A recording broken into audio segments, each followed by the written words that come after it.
Assalamualaikum warahmatullahi wabarakatuh. Hai adik-adik semua, jumpa lagi kita di dalam chapter yang keempat. Chapter keempat ni berkaitan tentang brake dan juga masonry. Daripada saya lah, Dr. Nurul Huday binti Abdullah. Apa khabar semua? Okay, so hari ni kita akan belajar berkaitan tentang chapter 4 lah. Brake ni apa? Brake ni nampak tak ni apa ni? Ni batu. Korang panggil butter lah, batu-batu pula. Butter. So, hari ni kita akan belajar berkaitan tentang brake. Okey, apa yang ada di dalam topik, this topic? Yang pertama, iaitu classification of brake. Okey, yang kedua adalah types of brake. Okey, yang ketiga adalah manufacture of brake dan juga stone block. Okey, yang keempat adalah standard test for brake. Mestilah kita buat brake untuk kita bina rumah. Jadi pastikan sebelum kita buat tu mesti kena test dulu brake tu kuat ataupun tidak dan sebagainya. Next, terusnya ada type of arrangement of bomb brake. Kita nak tahu juga cara susunan brake tersebut. Cara susun adakah sama semua ataupun berbeza-beza. So itu juga memainkan peranan bagi pembinaan sesuatu struktur. Yang seterusnya adalah designing of motor mix. So, apa dalam topik kali ini, apa yang adik-adik akan dapat expected learning outcome.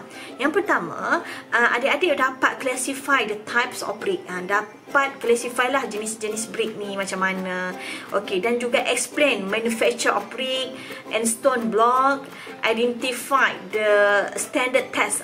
So adik-adik kena tahu juga apakah test-test, apakah eksperimen-eksperimen untuk kita tahu kekuatan bagi brake.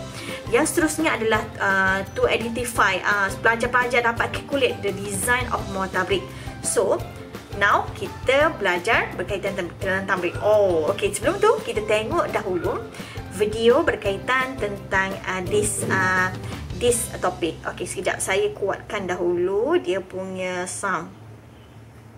Alright. Okey.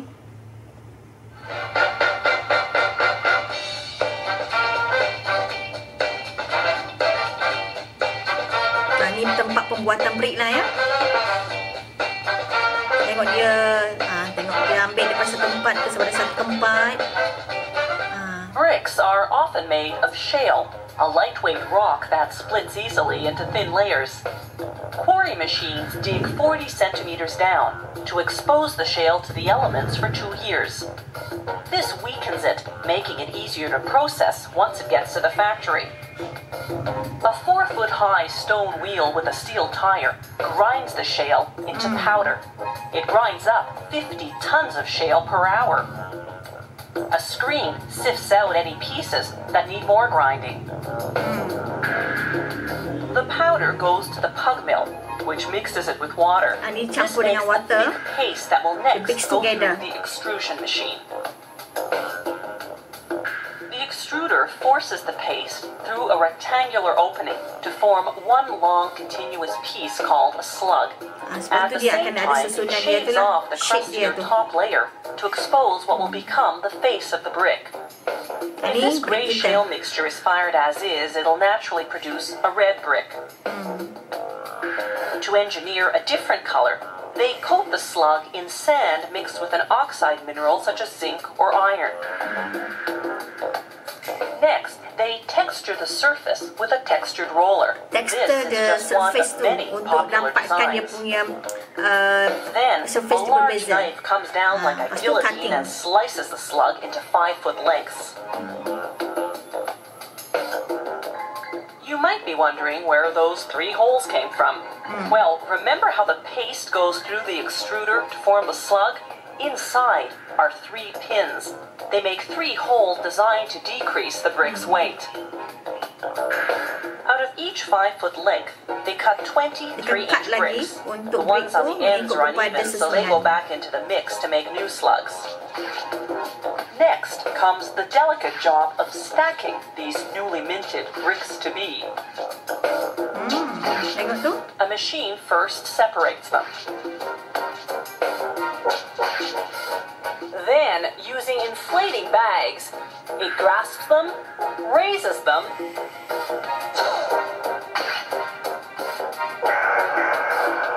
Wow, dia terus bawa pergi satu tempat then yang lain. stacks them. Meanwhile, the water in the bricks is starting to evaporate. To hasten that process, the bricks go into a dryer for 2 days. The Dia dryer akan gets its keringkan hot air proses dalam from the masa heat 2 hari. generated by the kiln, where the bricks go next for firing. The kiln is really a giant oven. It bakes the bricks at 1040 degrees Celsius. That's almost 2000 degrees Fahrenheit. Tengok tu, bara. Panasnya.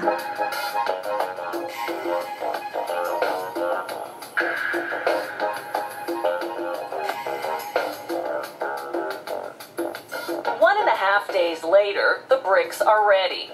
The transfer machine takes them out of the kiln. But before they go to market, a technician does a quality check. He weighs and measures a sample to see if it meets the design Measure, macam specifications. kita buat break kan, Bricks are supposed to eksperimen, absorb some kita kena tahu water, but panjang, not too lebar, much. ketumpatannya. Yet if they repel water completely, they'll also repel the wet mortar the masons use to stick the bricks together. So to test absorbency, the technician breaks a brick in half. He weighs it before and after, soaking Dia akan it in rendam. water for 24 hours. By comparing the weights, he can see how much water the brick has absorbed. Yes, sebab Once dia the batch berlaku gets proses the absorb macam okay, kita buat they kawaman. stack the bricks into cubes of 5 to 600. Each brick weighs 5.5 pounds, so each cube weighs in at about a quarter ton. Brick is one of the sturdiest building materials around. It doesn't rot, fade, warp, or dent the way some other materials can. Bricks are also energy efficient. They absorb heat to help cool your house in the summer. Kenapa and pakai brick hold ni? heat Dia nak to bagi help absorb keep it warmer in the winter. kepanasan.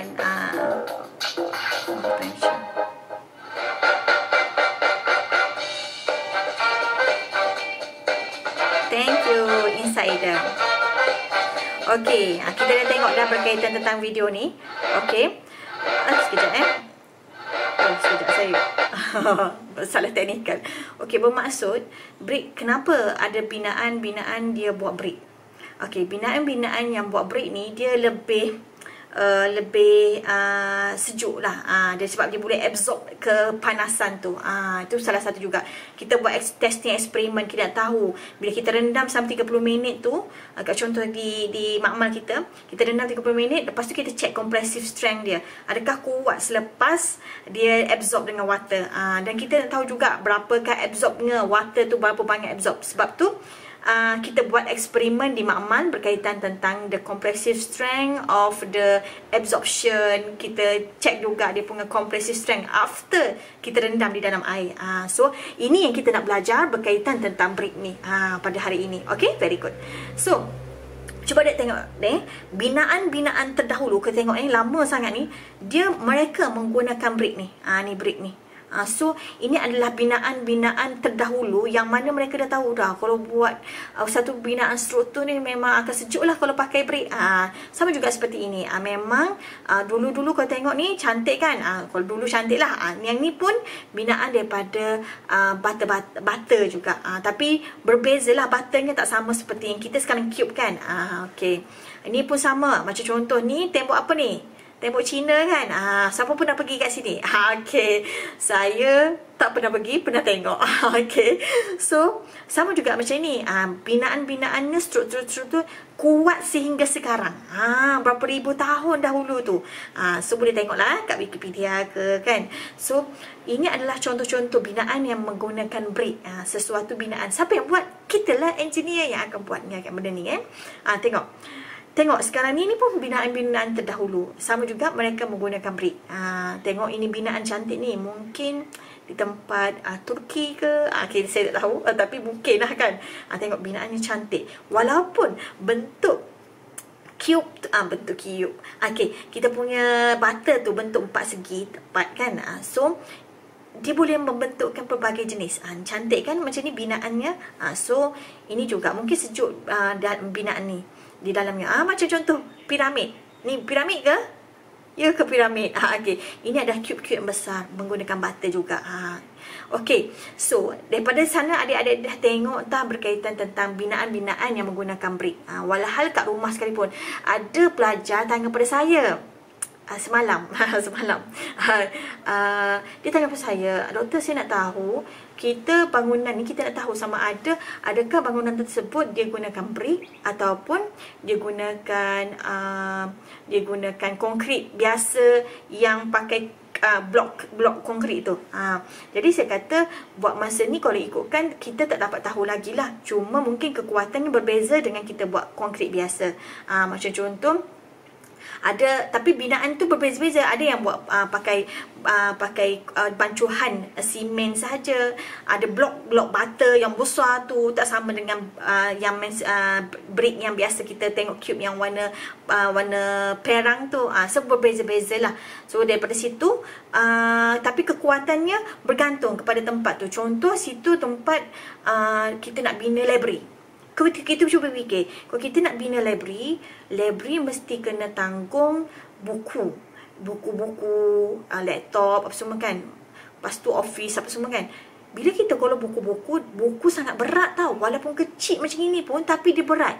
So dia kena kekuatan tu berbeza-beza. Tak seperti macam contoh di kat bahagian rumah. Kalau rumah ni ada orang berjalan. Kalau di library mungkin berbeza. Macam contoh library ada orang berjalan juga. Namun begitu statiknya loading kat situ adalah buku-buku. Buku-buku tu orang ambil pun sikit-sikit je. Orang tak ambil semua kan. So kekuatan bagi bangunan tersebut bergantung kepada bila adik belajar design lah. So nanti adik-adik akan tahu berapakah nilai-nilai pemalar untuk setiap bangunan tu berbeza-beza. Bergantung kepada apa bangunan yang kita nak buat.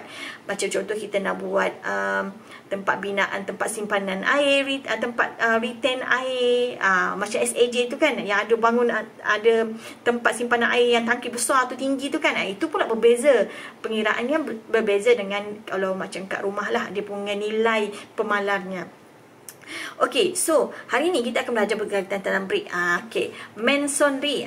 Masonry ni apa sebenarnya? Kalau ni boleh kalau boleh hafal masonry ni adalah construction material that form by combining masonry unit. Seperti contoh stone, tile dan juga brick with binding material seperti mortar. Maksudnya masonry adalah construction, bahan binaan yang dia adalah combine dengan banyak. Contohnya seperti banyak batu, banyak tiles ataupun banyak brick. Maksudnya itu adalah bangunan. Macam contoh yang ni adalah masonry lah. Yang dia adalah gabungan banyak unit. Ni. Okey. Okey, brick masonry ni pula apa? Brick masonry adalah construction in which uniform unit brick. Maksudnya brick masonry adalah unit saja, satu unit tu saja, iaitu brick ataupun small enough to be placed with one hand. Contohnya saya tak ada brick pula kat sini. Contohnya brick kat sini saya bagi tahu ni. Contoh ini, anggap ni mouse ni brick. Okey. So brick ni dia adalah dipanggil sebagai masonry brick. Kalau masonry pula, masonry saja adalah construction material yang gabungan banyak seperti contoh stone, tiles dan juga brick, yang mana dia akan setiap satu brick tu dia akan letak mortar. Itu adalah kandungan mortar lah. Okey, so nampak clear kat situ. Kalau soalan ditanya, adik-adik boleh tahulah, hafal dia punya cara susunan ayat ni. Okey. Classification of brick. Brick ni adalah, classification dia adalah masonry brick. Dia ada terbagi kepada solid ataupun hollow. Hollow ni ada lubang-lubang. Solid ni dia tak ada, brick tersebut dia tak ada pun. Macam contoh kan, kalau awak tengok makmal, okey, kita tengok kat makmal kan. Okey, kita tengok kat makmal, ada brick dia macam tak ada apa-apa lubang. Namun begitu, ada brick dia hollow. Macam contoh, kita tengok tadi video, dia ada hollow kan, dia ada lubang.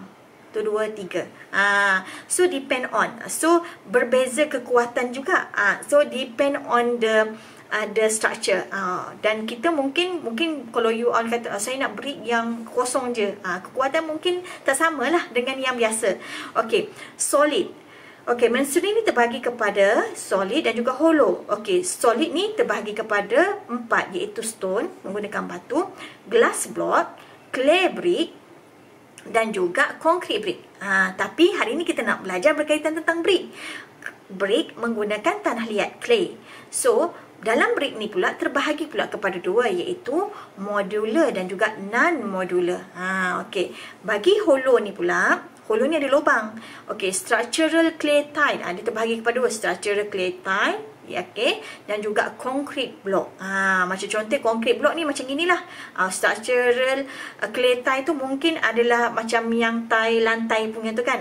Tu adalah datang adalah daripada, macam contoh kalau kita tengok ada mozaik yang berbentuk macam brick sedikit tu. Itu pun salah satu daripada ini adalah structural clay tile. Mungkin untuk decoration lagi cantik kan. Macam itu. Okey, next, classification of brick. Okey, kalau adik-adik tengok dalam brick ni, ini bentuk apa ni? Ini adalah bentuk hollow. Hollow ni ada lubang. Ada lubang ni. Okey, kalau ini adalah solid. So, ini adalah standard lah biasanya. So, 4 inci ni, panggil apa ni? Lebar. Ni tinggi dia 2/3 inci dan juga ini adalah dia punya panjangnya lah. Okey, sama juga macam ni, solid pula berbeza. Okey, solid ni panjangnya 1/8 tambah sikit. Dan ketinggian dia berbeza, 2,5 inci ketinggiannya dan lebarnya kecil sedikit. So ia berbeza dengan hollow lah. Okey, this is typical clay lah. Sama ada, kalau adik-adik tengok typical clay brick A, ini adalah modular brick, void dia 25%. Okey, void ni keliangan, liangan dia, or less than cross section. Ni adalah voidnya lah. Okey, kalau yang ni pula non modular brick, ni common. Dan modular brick ni kalau adik tengok dia bentuk solid macam gini. Macam gitu. So kita dapat tahu tadi kan, untuk yang brick ni dia adalah modular dan juga non modular juga. So dia ada juga section dia tu ada hollow kat situ.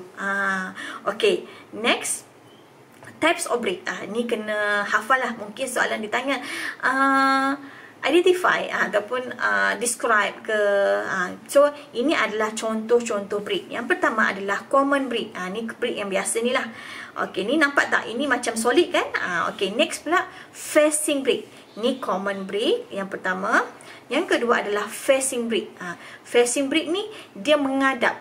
Macam contoh kita tengok menghadap lah. Facing brick. Okey, next, floor brick. Floor brick. Tadi nampak kita tahu kan yang floor brick tu bahagian hollow dia ada nampak untuk clay, untuk gunakan tiles tu kan. Ni floor brick. Okey, next pula adalah engineering brick. Engineering brick. So ini dikatakan sebagai engineering brick lah. Okey, next, 55 paving brick. Pernah tengok tak laluan ini? Paving brick. Kalau you all pergi UTHM Indo, kat UTHM Pakuh ada tak? Lupa dah saya. Okey, UTHM Indo lah kan. Kita tengok ada yang laluan ni gini, susunan begini, cantik kan? Nampak juga cantik. So ini adalah paving brick. Lepas tu ini adalah fire brick. Fire ni mungkin brick ni dibakar. Ni adalah salah satu daripada jenis-jenis jugalah. 6. Okey, strength brick ni, kekuatan brick. Okey, kekuatan brick ni lah the main factor governing the strength of a brick and the brick strength, mortar strength and juga elasticity. Apakah main factor bagi kekuatan bagi brick ni? Iaitu mortar strength, iaitu mortar tu contoh okay, saya bagi tahu ini brick. Ini pun brick. Okey, ini brick juga. Okey, brick, di antara brick dengan brick, susunan dia contoh macam ni Di antara tak cantik susunan. Di antara brick dengan brick, dia ada mortar. Macam mana saya punya ni? Saya ambil warna biru dah. Okey, dia ada mortar kat sini. Mortar ni. So mortar ni adalah bancuhan simen fine dengan water, right? Okey, ini adalah bancuhan simen kat sini. Mortar ni. Okey, untuk apa? Untuk melekatkan di antara dua brick ni. Sebab tu dia kata kat sini. Okey, main factor governing the strength of a brick, strength dia bergantung kepada mortar strength dan juga elasticity, kelikatannya. Kalau terlebih air sangat pun tak boleh, kalau kurang air sangat pun tak boleh, takut tak lekat. So dia ada sifirnya. Okey, brick layer workmanship, brick uniformity, biasanya samalah, dia serata semua. And the method use of lay brick, juga susunan dia pun sama, tak boleh yang ni susun lain, itu susun lain, tak cantik lah. Okey, ultimate compressive strength as low as 11 megapascal, and some brick can be exceed. Kadang-kadang ada yang brick boleh melebihi 104 megapascal. Maksudnya kuat brick tersebut. Okey, brick sometimes have a high brick ni kadang-kadang dia ada high absorption rate, absorb water, absorb kelembapan. Okey, if not properly treated, it can absorb the water out the mortar, preventing the complete hydration. Cuba kita fikir, masa kita belajar hari tu di bahagian konkret, absorb terlampau banyak air sekalipun tidak bagus. Ia akan menyebabkan berlaku proses hydration nanti. Ada kontak kimia kat situ.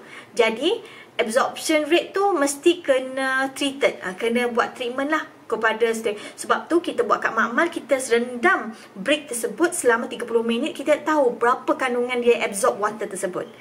Okey. Sebab ia mengganggu-gugat dia punya strength of brick lah. Okey, seterusnya brick ni ada grade, ada 3 grade. Okey, ingat yang pertama adalah grade SW, severe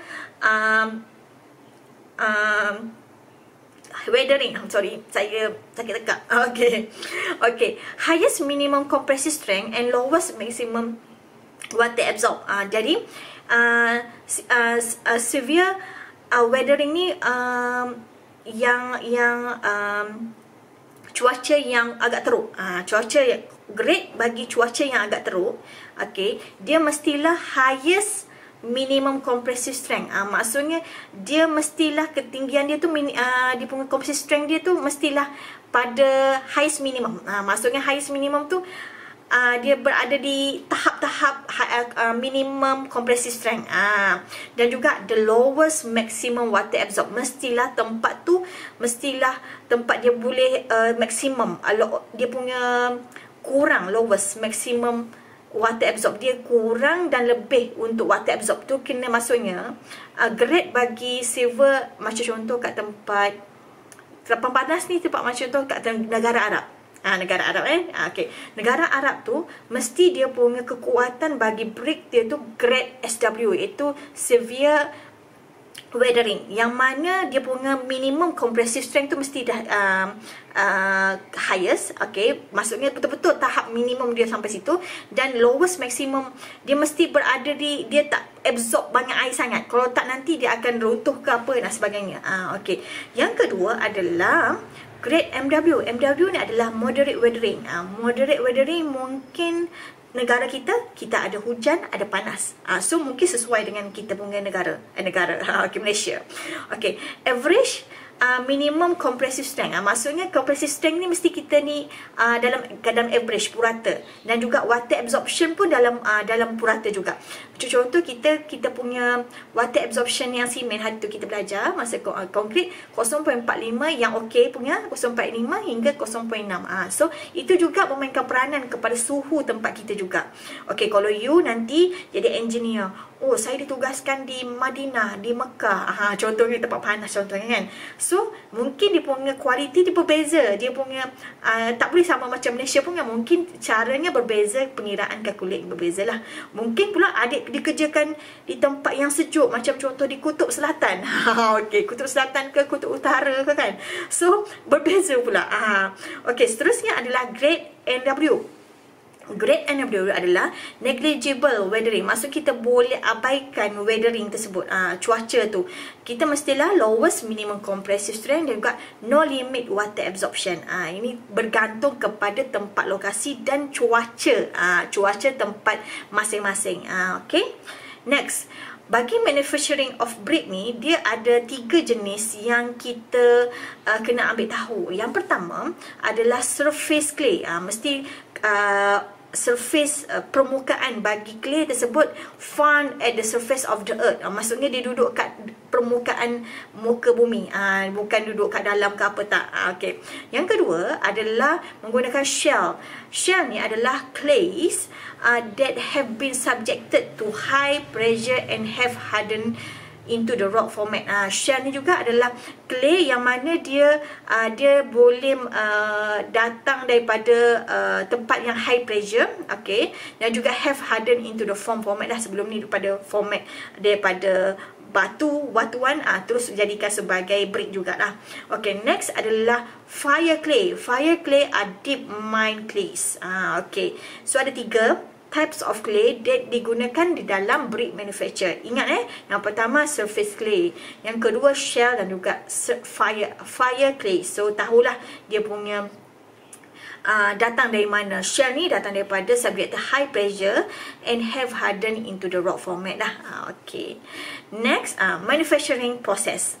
Kalau kita nak buat brick macam kita tengok tadi, sepintas lalu lah kita tengok. Mula-mula kalau adik-adik tengok, kita kena winding dah. Kita kena ambil dulu. Okay, kita kena ambil dulu mungkin di permukaan. Yang permukaan tadi apa? Surface clay. Okay. So, tanah ni kita akan ambil dan kita akan crushing dan masuk di dalam simpanan lah. Storage. Ini yang pertama. Ingat kalau lukis tu boleh lukis Yang kedua adalah pulverizing. Okay, pulverizing ni dia akan, bila dia dah crush, walaupun crush dia kena pulverizing balik semula supaya dia bagi hancur balik semula. Then pulverizing ni dia akan hancur bagi sebuah halus dan dia terus pergi ke cleaning. Ni nombor 3, ni nombor 4. Kena hafal ingat Dan pandai kena lukis. Kena lukis sketch. Kalau soalan ditanya minta sketch ke apa, so adik kena tahu lukis. Sketch tu pula, sketch lah cantik-cantik sikit. Ni sketch tak cantik lah sikit bagi saya faham. Walaupun kita tak ada pandai nak lukis sangat, tak perfect sangat, tapi saya nampak tu saya okey. Okey. Okay. Next, screening. Lepas tu barulah dia akan forming dan juga cutting. Lepas dia dah form dalam bentuk yang cube macam itu, dan dia akan cut. Lepas tu baru dia akan glazing. Okay, next dia akan drying process, burning process dan juga storage dan juga shipping. Kalau adik-adik nampak tu kan.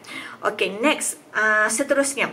Ni adik-adik boleh baca dia punya penerangan bagi setiap satu. Mungkin dia bagi gambar, so adik-adik kena terangkan ni proses apa. Okay, tadi untuk proses winding ataupun mining. Okay, proses ni adalah raw clay. Dia ambil, dia pakai jengkau tadi tu, dia ambil dia daripada on surface, curved space or underground mine lah. Mungkin daripada tempat yang pelompongan ke kan. Okay. Next adalah crushing. Crushing and storage. The clay are crushed to break up large chunk. Mungkin clay tu datang dalam keadaan besar kan, dia besar. So mungkin dia kena crush untuk sedikit dan dia akan simpan. Next adalah pulverizing. Pulverizing adalah 4 ke 8 ton grinding wheel. Dia akan crush balik semula bagi halus. Then seterusnya dia akan screening process. Proses screening ni to control particle size going to part mill. Dia tak nak screening tu dia akan pergi ke part mill. Part mill adalah suatu large mixing chamber where the clay are blended with water ready to molding. Maksudnya part mill tu dia nak kontrol semua particle size tu, semuanya semua combine dengan water dan pergi ke part mill, dan dia akan forming dalam bentuk 4 segi tu. So kita punya standard sekarang ni brick dalam bentuk 4 segi tu kan. So dia akan forming dan juga cutting. Lepas tu dia menggunakan ni lah. Cuba tengok 3 types of forming method: stiff mud, soft mud dan juga dry press. Ni kena hafal sikit kalau ada soalan ditanya. However, stiff mud method is commonly used in most brick production. Biasanya stiff mud digunakan sebagai brick production lah. Okay. Next adalah glazing. Okay. The two method of utilize. Yang pertama, high fire glaze. Dia kamu gunakan high fire glaze. Okay. Yang digunakan before and after drying menggunakan kiln burn at normal temperature. Okay. Low fire glaze ni pula dia apply after the clay unit has been clean, burn and allow to cool. Dia berbeza sedikit lah. So sama ada menggunakan high fire glaze ataupun low fire glaze. Okey, seterusnya pula berkaitan tentang drying. Drying ni, the wet unit coming from the cutting or molding machine. Normally biasanya moisture content ni 7 ke 30% lah. Okay, the water is removed in drying and temperature ranging dia punya range dia bagi temperature adalah 38 ke 150 selama 1 ke 2 hari. Okay. Next, burning. Burning ni pula fire continuously dalam kilns tu. Dan proses dia tu ambil masa dalam 2 ke 5 hari. Dan juga dia proses cooling down dia tu biasanya 2 ke 3 hari. Lama tu. Jangan tiba-tiba kata nak cuba sentuh, tak boleh, jangan, bahaya. Okay. Next adalah storage dan juga shipping lah. Dan kita akan hantarkan yang bata-bata yang telah diorder oleh klien-klien macam itu. Okey, brick bonding dan juga arrangement. Okey, dalam susunan brick ni dia ada arrangement, susunannya berbeza-beza. Kalau ada adik tengok cuba adik tengok kat sini, Flemish bond. Ini adalah cara susunan Flemish bond. Kalau kadang-kadang gambar ni dibagi tahu ataupun disuruh use sketch the Flemish bond. So tahu macam mana nak kira. Kalau adik-adik perasan ni macam gini, dia besar, lepas tu dia ambil kecil. Biasanya dia akan ambil bahagian yang hujung dia tu. Macam tu. Kadang-kadang susunan macam ini dia akan susun macam ni. Saya buat 2D, 3D. Okey. Tapi lukisan saya tak cantik. Lepas satu lagi dia bentuk macam ini. Dia combine. Alamak, cantiknya. Okey. Ini pula dia susun macam ini. Alah. Okey. Alamak, saya tak pandai sangat nak lukis. Macam itulah susunan dia. Okey. Tetapi biasanya dia akan buat dua layer. Dia ada 2 stone kat sini, susun 2 kat sini. Tapi ini dia dah tak satu. Dia macam dia macam vertical, horizontal. Lepas tu tapi dia ada 2 yang horizontal, vertical ni. Lepas tu sambung lagi vertical punya ni per horizontal. Macam gitu. Dia susunan begitulah. Ini dia panggil sebagai Flemish bond. Mana? Flemish bond. Yang kedua adalah common bond. Common bond ni macam biasa. Ni common bond. Ni adalah common. Mula-mula dia biasa, dia semua straight macam gini. Lepas tu kat bawah-bawah ni dia akan buat macam ni. Mungkin nak lebih kekuatan kepada bahan binaan tersebut. Okay. Next adalah English bond. Ini adalah cara susunan English bond. Okay, ni daripada yang first on surface semua yang ni. Lepas tu kat tengah-tengah saja yang dia bahagian hujung tu. Okay, lepas tu kadang-kadang dia sengaja pecahkan 2 untuk bagi susunan tu bagi cantik. Kadang-kadang kat kedai-kedai kan, biasanya itulah susunannya lah. Next adalah running. Ni ada nombor 3, English bond. Yang keempat adalah running bond. Running bond ni commonly kita guna. Ni adalah running bond. Okay. So, kalau soalan ditanya minta sketch ataupun diberikan gambar ni, so adik-adik kena identify ini adalah bentuk apa. Okay, next. Kalau tengok ni, mana satu running bond? Mana satu running bond? Anak-anak, running bond mana satu? Yes, ini running bond yang biasa kita pakai ni. Ini adalah running bond. Okay, yang kedua, common American bond. Common American bond tadi mana? Ni common. Common, tengok ni, dia bentuk yang ni biasa dulu. Lepas tu yang biasa, lepas tu dia ada ni. Lepas tu dia biasa-biasa, lepas tu dia ada kat bawah. Di bawah dengan atas tu lebih kurang susunan dia kan. Kalau kita tengok ni, common mana satu? Ini ke, ini ke, ini ke? Macam saya buatkan anak saya kan. Okay, dia adalah, yes, ini. Kalau dia tengok, ini first macam ini kan. Okay, lepas tu nanti dia susun macam ini. Dia tak habis lagi lukis. Mungkin ada lagi macam gini. Dia gini. Cara susunan dia. Okay. So, ini dia ada lebih kurang. Ni adalah American bond lah. Okay. Next adalah Flemish bond. Flemish bond ni macam gini. Flemish bond. Susunannya panjang. Lepas tu dia lebar. Macam contoh yang ni lah. Ni Flemish bond. Ni. Panjang lebar dia macam gini. Dia ada horizontal, vertical. Horizontal, vertical. Itu adalah Flemish bond. Okay, next. English bond. English bukan mana satu? English bond. Ini adalah English bond. Kalau kita tengok, susunan dia berbeza. Cuba tengok kat yang first ni. Sorry. Ini English bond. Okey. Ni lepas tu dia susunan macam ini. Lepas tu dia selang-seli. Macam gitu. Okey, next itu adalah English bond. Stack bond. Stack bond, ini stack bond.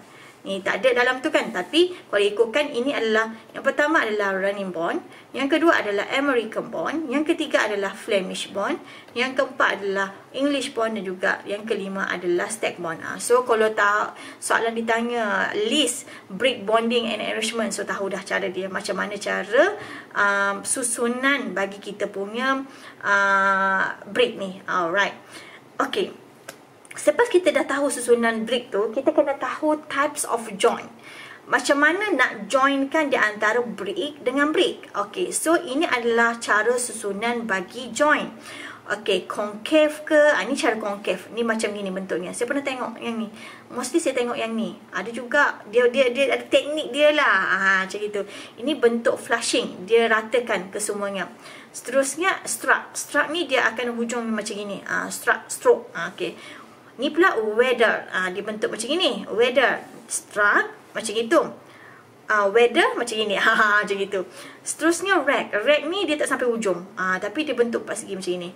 Lepas tu race. Macam beat. Race ni dia ada terlebih. Terjojor kat luar ni. Okay. Biasa juga nampak ni. Tapi tak cantik lah kan. Dia permukaan tak berapa sangat kan. Okay. Seterusnya V. Ni bentuk V. Okay, next adalah extracted squeeze. Ni maksudnya dia diisi banyak, lepas tu dia pun tempel, dia tepek kat atas tu. So dia keluar banyak macam gitu. So dia sebenarnya extracted. So nampak kat sini 1 2 3 4 5 6 7 dan 8. Okay, very good. Next, types of join. Okay, types of join ni dia ada flush, dia ada bucket handle, dia ada weather struck, dia ada weather struck juga, and cut recesses. Ni adalah contoh dia juga. Kalau ada tengok types of join ni sama kan? Okey, lama. Flush. Flush ada dah tadi kan? Betul tak? Ni flush. Ni flush. Sorry, nombor 2. Ni nombor 2. Yang ni Okey, so ini tadi nombor 2. Bucket handle. Bucket handle ni dia macam bentuk macam ni. Ada tak kat depan ni? Ni. Juga disebagi sebagai bucket handle. Okay, next. Ni so ini adalah bucket handle nombor 1. Yang tadi kita refer tadi. Ni weather struck. Dia macam dia sengit sikit. Weather struck. Cuba kita tengok yang sebelum ni. Dia bentuk weather. Ni weather struck. Tapi weather struck ni dia terbahagi kepada 2. Weather struck dan juga weather struck and cut. Dia macam dia, kalau dia tengok ini sikit je kan, tak banyak. Tapi ini dia pun kena banyak sikit. Kalau lepas tu ada tengok ini cut. Mungkin ada lepas dah isi ditambah lagi. Dia punya mortar. Okey, ini pula recesses. Ini recesses ni, sorry. Tadi nombor weather tadi nombor apa, sorry. Tadi weather nombor 4. Nombor 4. Okey, recesses ni. Recesses sama dengan siapa? Sama dengan yang mana satu? Sorry. Rack. Ni rack nombor 5. Rack. So, ni boleh juga sebagai recesses. Macam tu lah. Saya tak pandai sangat ni. Panggil sebagai rack. Bentuknya begini. So, lebih kurang sama lah. Kalau lukisan tak berikan, so adik-adik tahu cara macam mana nak lukis. Dan kena tahu juga cara nak lukis tu macam mana.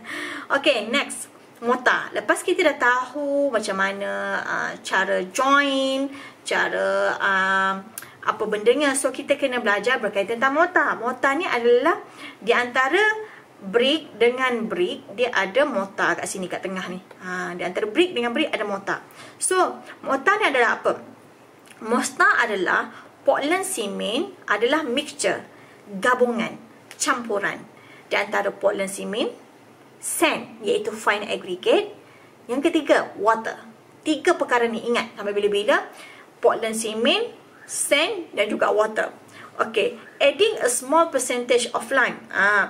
Kadang-kadang kita masukkan lime to the cement mortar, makes the mortar more workability. Kadang-kadang kita masukkan lime untuk memberikan kekuatan yang bagus kepada kita punya mortar ni. Lebih workability lah, boleh kerjaannya.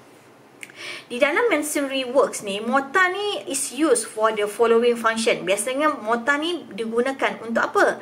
Bonding. Dia akan mengikat di antara masonry unit tu, brick, di antara brick dengan brick. Okay, serving a seating material for the unit. So dia akan berikan khidmat yang sesuai lah untuk tempat bagi mortar tu lebih padat dan kekal kat situ. Seterusnya leveling and seating dah, dan dia senang untuk kita levelkan unit bagi mortar tersebut, brick tersebut. Kadang-kadang kan mortar ni terlebih sangat ujung sini, dia sengit. So bila kita dah macam tu, kita akan letak satu penanda aras nak tengok dia adalah balance ataupun tidak. Okay, next adalah providing aesthetic quality the structure. Dan masa sama kalau kita tengok contoh ada pergi kedai, alah kedai zaman sekarang ni kan dia nak cantik-cantik. Kedai tu dia sengaja dia buat brick pula pecah. Lepas tu dia tak plaster pun, nak bagi nampak cantik, decoration sama juga untuk aesthetic quality lah. Okay, tapi untuk yang betul-betul punya tak lebih cantik kalau kita ni kan, tapi tengoklah, tengok klien tu dia nak macam mana kan. Okay, next, macam mana cara kita nak letak mortar ni Okay, making a furrow. Okay, kat sini saya tak tahulah macam mana aja. Kita kena letak mortar ni atas ni, dan kita kena susun dia lah. Lepas tu adik kena cut off excess mortar. Kadang-kadang kita dah tepek brick ni, kita kena kurangkan atau kita kena betulkan mortar tersebut lah. Lepas tu yang ketiga barulah kita compress down the brick. Lepas kita dah letak mortar kat sini, barulah kita compress mortar brick tersebut ke atas mortar tersebut, so dia boleh join each other. Ini adalah step-stepnya lah. Okay, so ingat cara susunannya. Okay, standard test for brick. Okay, apakah lepas kita dah tahu berkaitan tentang brick, mortar dan sebagainya, so kita kena tahu bila kita nak buat pembinaan, kita kena tahu apakah bangunan kita ni kuat ke pakai guna bata ni. So memang kita sudah ada standard ASTM standard C67, mana ni kejap, C6703A. Ini adalah standard bagi brick. Okay, so ada dia punya cara-caranya lah. Salah satunya ini, weighing determination. Weight determination, kita menentukan beratnya. Okay, iaitu prosesnya menggunakan drying. Drying ni, dry the test specimen, ventilate ovens, dia akan panaskan 110 ke 150 for not less than 24 hours lah, tidak kurang daripada 24 jam lah. Then until 2 successive weighing interval 2 hours. Lepas tu kita kena timbang berat dia tu selepas dipanaskan, increment loss to not greater, dan dia punya loss, dia punya pengurangan dia tu tidak boleh lebih daripada 0.2%. So contoh dia kata macam ni, 110 kita panaskan brick tersebut 110 ke 150, tidak kurang daripada 24 jam. Maksudnya lebih daripada 24 jam lah. Okay, so dalam proses dia daripada contoh kosong hingga ke contoh kita buat 48 jam, 2 hari. Okay, 48 jam.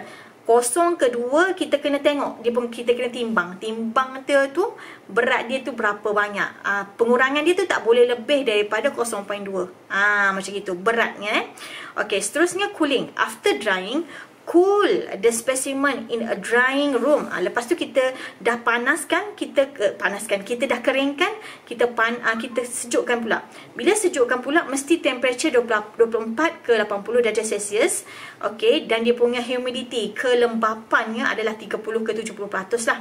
Dan dia punya store the unit period 4 jam, 4 hours until the surface temperature is within 2.8 darjah Celsius of the drying room temperature. The specimen should be stored in drying room will require temperature and humidity maintain. Mesti kena jaga dari segi humidity, tak boleh hujan ke lembab sangat ke, tak boleh lah. Kalau hujan tak masalah, jangan ganggu kita punya ni lah, mungkin berada tempat, kondisi tempat tu, kelembapannya. Okey, apakah testing yang biasa digunakan di makmalah? Dia ada beberapa lah. Contoh yang pertama adalah modulus of rupture, MOR, iaitu fracture flexure test. Modulus of rupture. So kena hafal Yang kedua adalah compressive strength. Compressive strength macam kita biasa buat lah. Yang tak ada, tapi ada step-step berbeza dengan konkret. Yang seterusnya adalah absorption, penyerapan, penjerapan ni. Absorb apa? Absorb dia punya kelembapan, moisture, water dan sebagainya. Okey. Sekarang kita pergi kepada moisture of rupture. Moisture of rupture ni flexure test. Okey, objektif bagi this experiment adalah to calculate the bending strength of the clay brick specimen. So kita nak mengira apakah bending dia punya lendutan strength of clay brick. Kita tahu juga kekuatannya. The specimennya apa kita gunakan? The whole dry full size unit, iaitu brick specimen is dry 110 selama 24 jam and cool for 4 hours. Ini adalah eksperimen bagi modulus MOR ni. Prosedur yang pertama, kita kena measure average the cross section. Kita kena ukur lah cross section size, panjang kali lebar kali tinggi semua. Support the individual unit flat wise. The span mesti 25. Okay, the specimen mesti loading tu mesti kena berada di tengah-tengah. Macam contoh ini, load dia tu mesti kena ke tengah-tengah, mid. Okay, apply the load upper surface. Mesti load ni mesti berada di atas, bukan di bawah. Okay, dan bearing plate mesti make sure support the free rotate. Furthermore, speed loading 1.27 mm. Ini adalah syarat-syarat ni lah, cara prosedurnya lah. Korek tengok contoh yang ni. Ni nanti kita akan kira juga lepas ni. Okay, ini ada formula yang adik-adik kena hafal. MOR sama dengan 1.5 PL per dengan BT square, where P adalah failure load. Failure load ni P. Ni adalah P. L ni apa? L ni adalah span length. Span length ni adalah apa? Contoh P adalah beban. L ni, L kecil L kecil ni adalah daripada sini sehingga sini.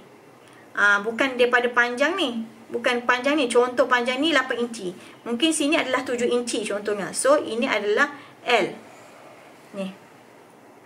L. Okey. Maksudnya ada sesuatu yang kat sini yang menahannya. Macam itu.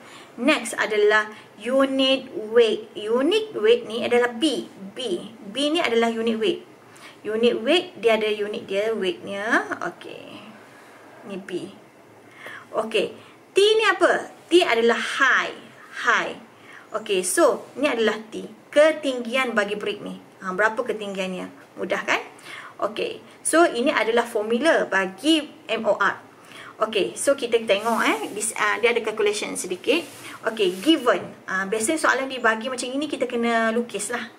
Okey, given a brick. Okey, kita kena bayangkan diberi satu brick. Dimension dia adalah 65 mm thickness. Ketinggian T dia tu adalah 65. Maksudnya, sorry. Ketinggiannya adalah 65.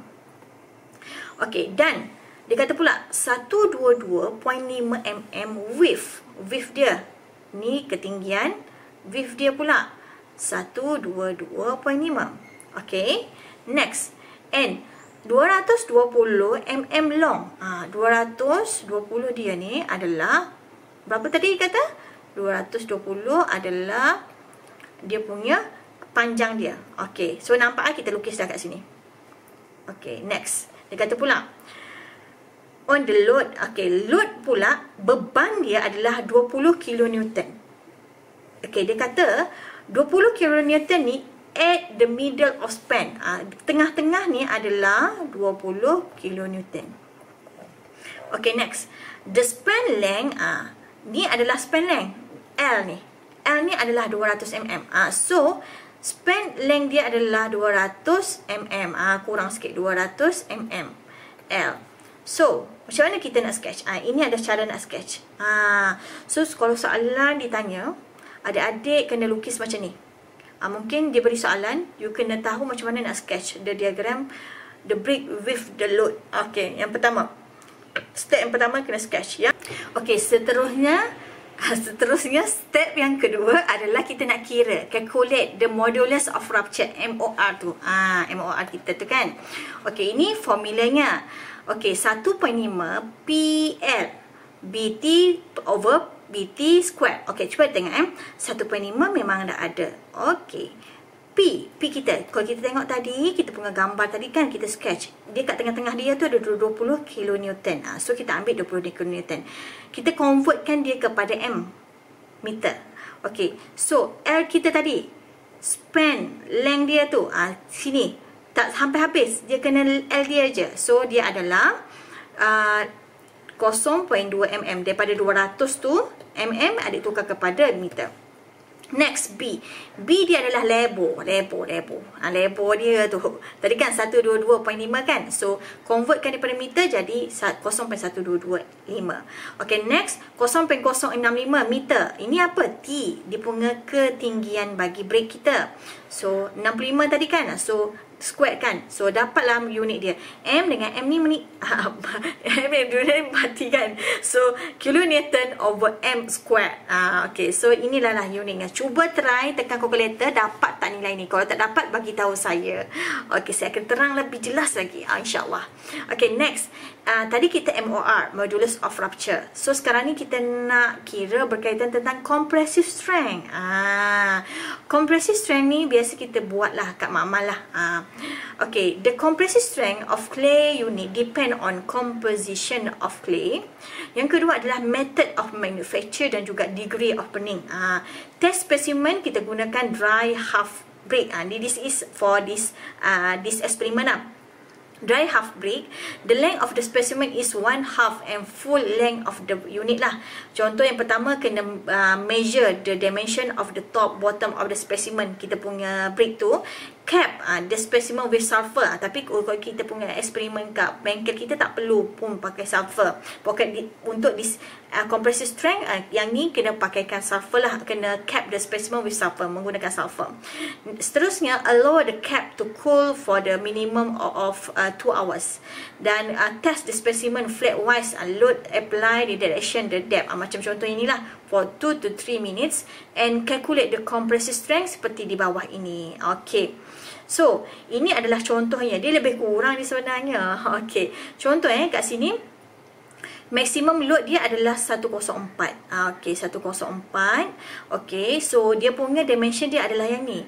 So, berapakah nilai kat sini? 5.31 nilai kat sini, compressive ni. So, cara pengiraan dia adalah seperti ini. Failure load of ataupun maximum load, bahagikan dengan net cross section area. So, 104 ini datang daripada machine kompresif tu. Okay, 104 over dengan 215 darab dengan 91. Cross section, ingat cross section. Ingat. A yang ni panjang. B ni adalah lebar.